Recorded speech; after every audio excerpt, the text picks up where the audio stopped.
हरभरा कटाईचे काम करताना मशीनमध्ये हात फसून मशीनमध्ये उडला गेल्याने एका मजुराचा घटनास्थळीच मृत्यू झाल्याची घटना बुधवारी दुपारच्या सुमारास घडली।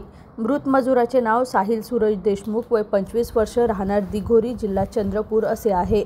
कामठी पोलिसांनी दिलेल्या माहितीनुसार कामठी तालुक्यातील हिरीगाव येथे शेतमालक अशोक बालाजी घुडस यांच्या शेतात बुधवारी दिनांक 12 मार्च रोजी हरभरा कापण्याचे काम सुरू होते। साहिल सूरज देशमुख हा मजूर म्हणून हरभरा कापण्याचे काम करीत होता।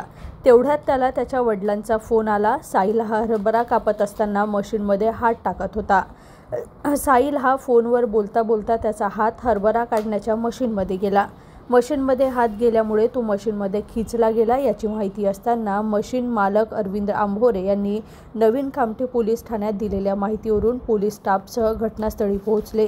साहिल हा मशीनच्या आतमध्ये फसून होता। गॅस कटर मशीन बोलवून गॅस कटिंगच्या सहाय्याने मशीनला कापून साहिलला बाहेर काढले।